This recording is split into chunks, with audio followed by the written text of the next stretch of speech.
প্রভাব এমনভাবে বিস্তার করতো যে তার কথা কেউ না শুনলে দু একটা এক্সাম্পল যদি বলতেন আপনি আমাদেরকে, দর্শকদেরকে। বাধ্য করতে পারি না আমার বাহিনীর কোন সদস্যকে কোন পরিমাণ টাকা দিয়ে অ্যাকাউন্ট খুলতে হবে, হিসাব চালু করতে হবে।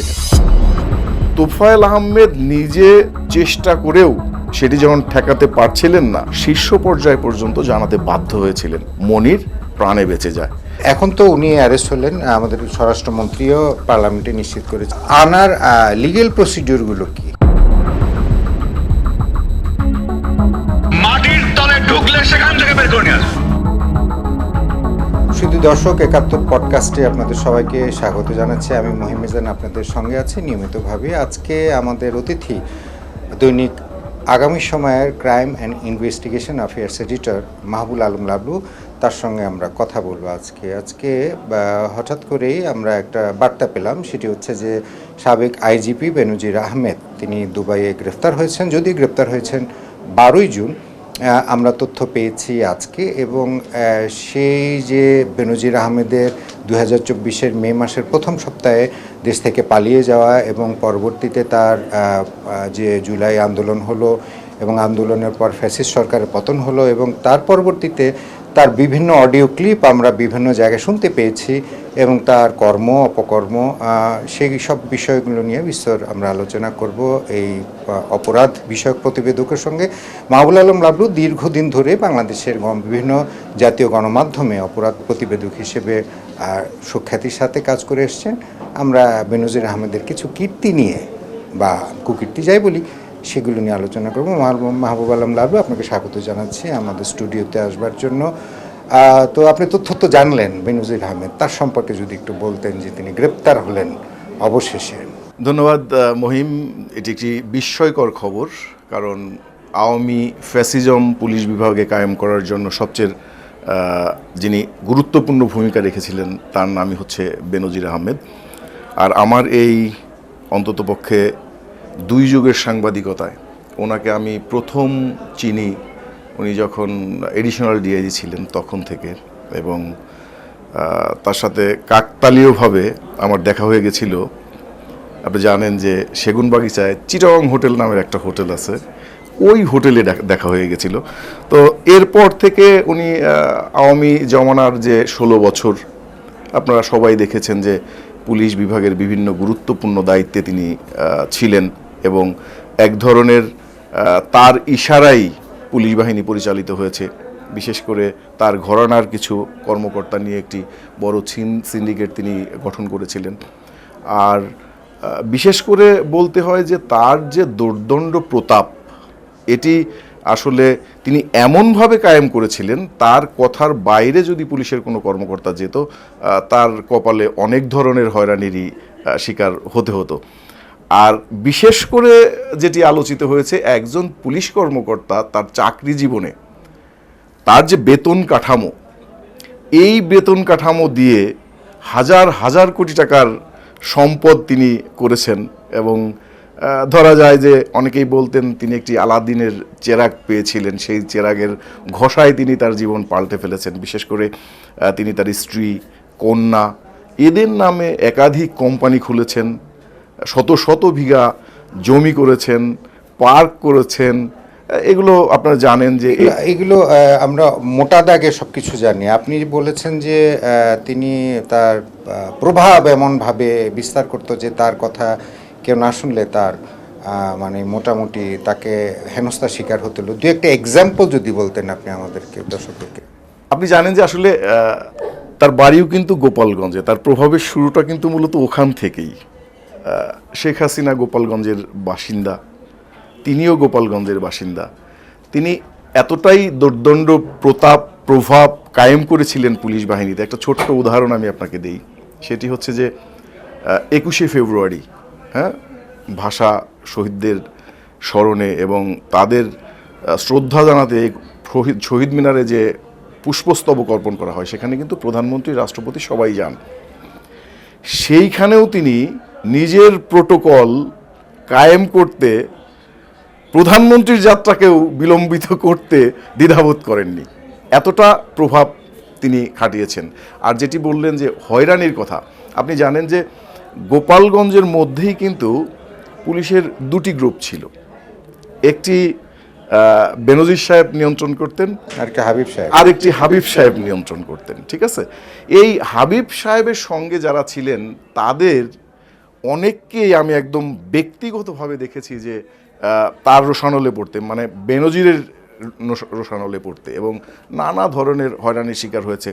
শুধু পুলিশ বাহিনী নয়, তার এই জুলুম নির্যাতনের খড়গ বাইরেও পড়েছে। আরেকটি ছোট্ট উদাহরণ আপনাকে দিই আমি। প্লিজ, এটাই শুনতে চাই।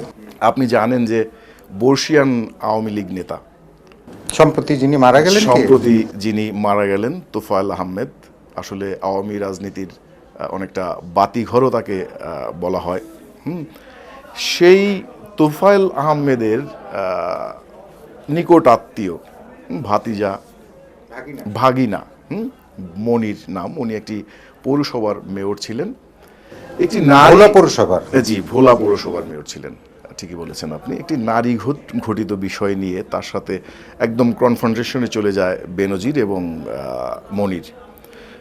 সেই বিষয়টি এমন পর্যায়ে চলে যায়, বেনজির শেষ পর্যন্ত মনিরকে রীতিমতো ক্রসফায়ার দেওয়ার আয়োজন করে ফেলেছিলেন, এবং তোফায়েল আহমেদ নিজে চেষ্টা করেও সেটি যখন ঠেকাতে পারছিলেন না, তখন শীর্ষ পর্যায় পর্যন্ত জানাতে বাধ্য হয়েছিলেন। এরপরে কিন্তু মনির প্রাণে বেঁচে যায়। মানে কতটা ফেরোসাস, কতটা ভিনডেকটিভ এবং কতটা দুর্দণ্ড প্রতাপ নিয়ে একজন মানুষ যদি কাজ করে, তাহলে এরকম ঘটনা ঘটতে পারে। এবং তার এই নৈতিক স্খলনের বিষয় পুলিশ বাহিনীতে একদম চাওর ছিল। তিনি তার একাধিক এক্সট্রা ম্যারিচুয়াল রিলেশন, যেটাকে বলি আমরা, আর ভালো ভাষায় বলতে হলে বলা যায় যে এখন গার্লফ্রেন্ড, এগুলোও ছিল অসংখ্য। এবং শোবিজের তারকারা ছিল, তাদের আলাদা ফ্ল্যাট কিনে দিয়ে, আলাদা শান শৌকত করে দিয়ে তাদেরকে তিনি রেখেছেন। এই যে একজন পুলিশ কর্মকর্তার এত সব কিছু জানার পরেও তার বিরুদ্ধে কখনোই কোনো ব্যবস্থা নেওয়া হয়নি। কেন নেওয়া হয়নি? বিকজ অফ তিনি গোপালগঞ্জের কর্মকর্তা। এবং এই যে ভোট কারচুপি আওয়ামী জামানার 16 বছরে একের পর এক, রাতের ভোট দিনে, দিনের ভোট রাতে, এই যে বিষয়গুলো, এগুলোর কারিগরও কিন্তু অন্যতম ছিলেন এই বেনজির আহমেদ। এই কারণেই তাকে আসলে সরকারের উচ্চ পর্যায় থেকে তখন প্রশ্রয় দেওয়া হয়েছে, আশ্রয় দেওয়া হয়েছে এবং সাবাসী দেওয়া হয়েছে এক ধরনের। প্রধানমন্ত্রী দপ্তরে, তখনকার ফ্যাসিস্ট সরকার প্রধানমন্ত্রী শেখ হাসিনার অফিসে, দপ্তরে তার প্রভাবটা কেমন ছিল? প্রধানমন্ত্রী শেখ হাসিনা তখন ফ্যাসিস্ট সরকার, তিনি তাকে কিভাবে দেখতেন এবং তার বেনজির আহমেদের প্রভাবেই তো উনি চলতেন আমার ধারণা। খুবই স্বাভাবিক। আপনারা তো দেখতেই পেরেছেন যে এই 16 বছরে তিনি, যেটা বলেছিলাম যে প্রথম তিনি ঢাকার বাইরে থেকে ঢাকায় আসলেন, তখন তার পুলিশের র্যাঙ্ক ছিল এডিশনাল ডিআইজি, এবং সেখান থেকে তিনি পর্যায়ক্রমে দেখেন ঢাকা মহানগরের পুলিশ কমিশনার, র্যাবের ডিজি, এবং সর্বশেষ তিনি আইজির দায়িত্ব পালন করেছেন। এবং সেই দায়িত্ব পালন করতে গিয়ে তিনি একের পর এক বিতর্কিত কর্মকাণ্ড করেছেন। সেই বিতর্কিত কর্মকাণ্ডের কারণে আপনি দেখেন যে র্যাবের ওপর স্যাংশন পর্যন্ত চলে এসেছে। এবং এটিও শোনা যায় যে র্যাবে যখন তিনি দায়িত্ব পালন করেছেন, তখন বাংলাদেশের প্রভাবশালী একটি শিল্প গোষ্ঠীর সঙ্গে তার দুর্দণ্ড রিলেশন ছিল। এবং এক প্রকার বলাই যায় যে বেনজির আহমেদ তাদের নানা অপকর্মের শেল্টারদাতা ছিলেন। এ কারণে এটিও শোনা যায় ওই শিল্প গোষ্ঠী এক ধরনের ব্ল্যাঙ্ক চেক দিয়ে রেখেছিলেন বেনজির আহমেদকে। তিনি যখন যত টাকা চাই ওই শিল্প গোষ্ঠীর হিসাব থেকে তিনি তুলে খরচ করতে পারতেন, এরকম সংবাদও কিন্তু চাওর আছে। শুধু তাই নয়, তাকে বিপুল পরিমাণ জমি পর্যন্ত দেওয়া হয়েছে ওই শিল্পগোষ্ঠীর পক্ষে থেকে। এটি উপঢৌকন বলেন, ঘুষ বলেন, কিংবা মিউচুয়াল আন্ডারস্ট্যান্ডিংয়ের মাধ্যমে উপহার বলেন, যে কোনো ছাঁচেই হোক তাকে কিন্তু এটি দেওয়া হয়েছে।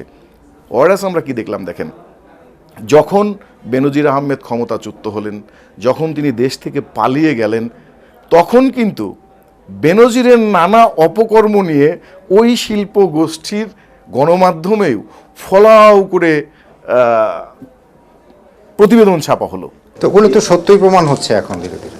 জি, সত্যি তো বটেই, কারণ ক্ষমতার প্রভাব বলয়ে যখন ছিলেন তখন আসলে গণমাধ্যম সাহস করেনি। বিশেষ করে ওই গণমাধ্যম যে বেনজিরকে ধরার জন্য প্রফেশনাল জার্নালিজম করছে এমনটিও আমি বলবো না।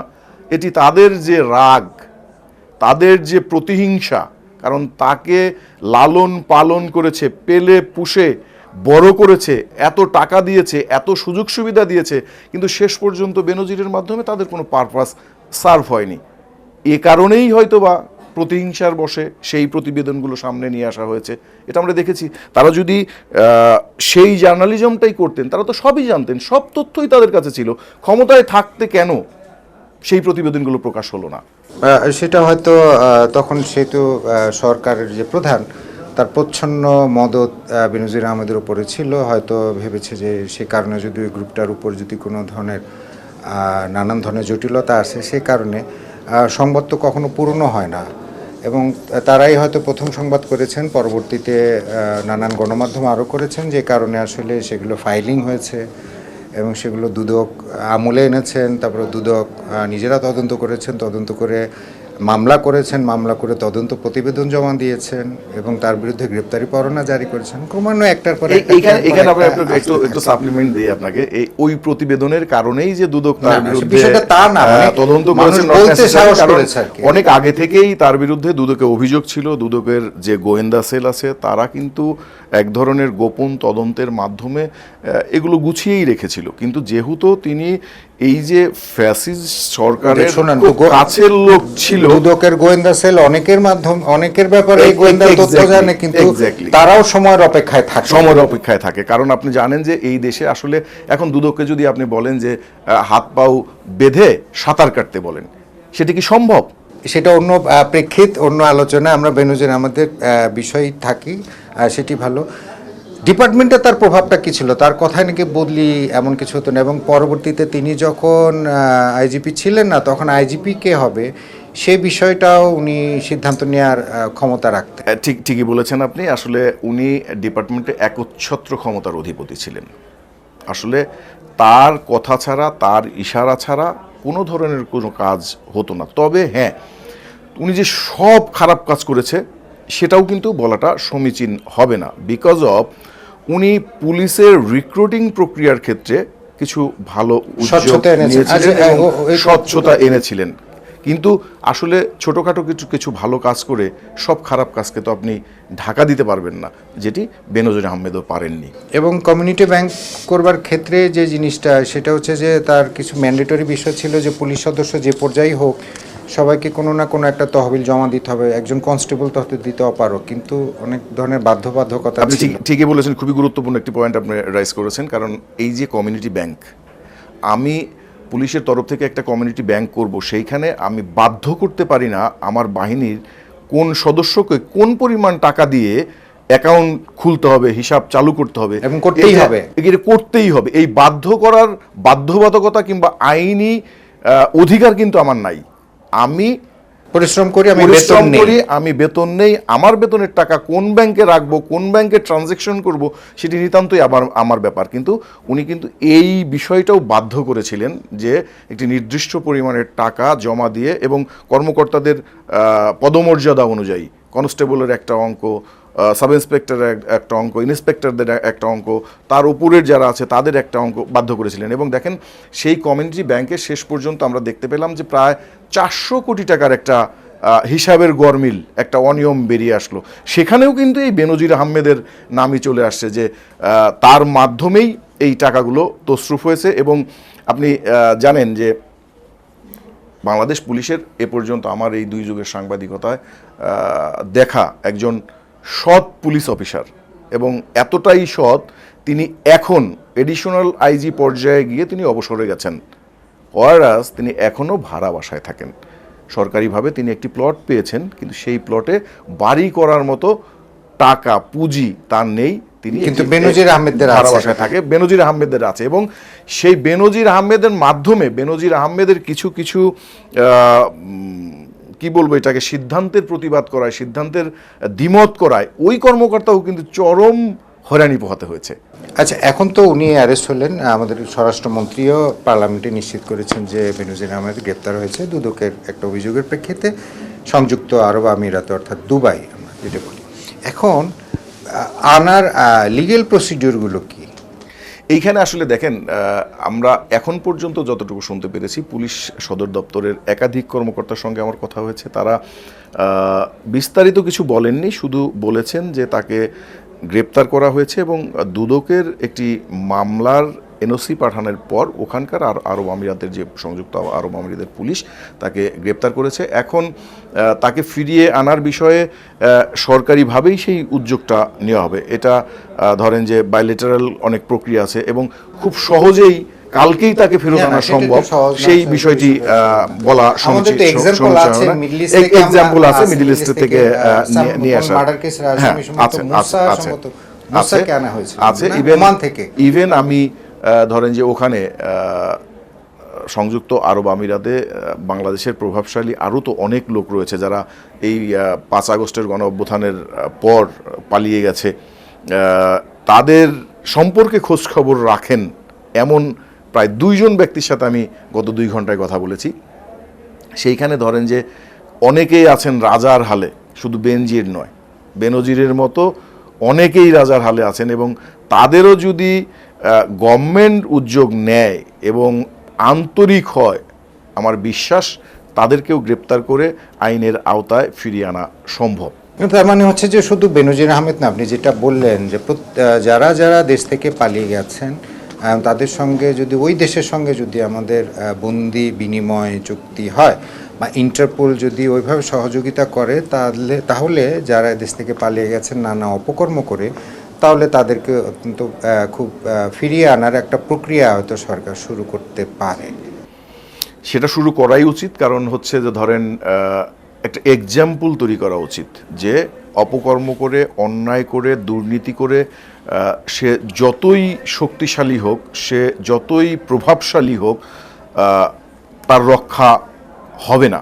এই দৃষ্টান্তটা যদি বর্তমান সরকার রাখতে চায়, তৈরি করতে চায়, তাহলে তাদেরকে অবশ্যই আন্তরিকভাবে অন্ততপক্ষে এখন পর্যন্ত যারা দুদকের মামলায় কনভিক্টেড হয়েছে, দুদক যাদের বিরুদ্ধে মামলা করেছে, মামলা চলমান, তাদের কিন্তু এখন ফিরিয়ে আনার প্রক্রিয়া শুরু করাটা যায় এবং সেই প্রক্রিয়া যদি বর্তমান সরকার গ্রহণ করতে পারে তাহলে এটি অনেক বড় দৃষ্টান্ত হয়ে থাকবে বলে আমি মনে করি।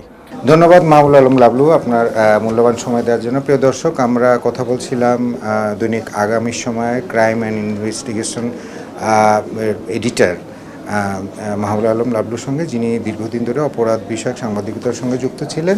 বেনজির আহমেদ গ্রেপ্তার হয়েছেন, পরবর্তী তার লিগেল প্রসিডিওরগুলো কী হবে সেই বিষয়ে একটু আলোচনা করলাম এবং তার কর্মময় জীবনের যে সুন্দর সুন্দর বিষয়গুলো রয়েছে, আলোচিত বিষয়গুলো রয়েছে, বিতর্কিত বিষয়গুলো রয়েছে, সমস্ত বিষয়গুলো নিয়ে আলোচনা করলাম। আমরা প্রত্যাশা করি যারা এই দেশ থেকে অপকর্ম করে, অবৈধ সম্পদ অর্জন করে বিদেশে পালিয়ে যায়, তাদের জন্য বিদেশ যেন নিরাপদ স্থান না হয়, আইনি প্রক্রিয়ার মাধ্যমে যেন সবাইকে দেশে এনে বিচারের মুখোমুখি করা যায় বা করতে পারে সরকার, সে প্রত্যাশাই সরকারের কাছে করছি। ধন্যবাদ। আজকে আমি মহিম মিজান আপনাদের সঙ্গে ছিলাম। পরবর্তীতে অন্য কোনো বিষয় নিয়ে আবার অন্য কোনো নতুন অতিথির সঙ্গে নিয়ে আপনাদের সামনে আমরা হাজির হব।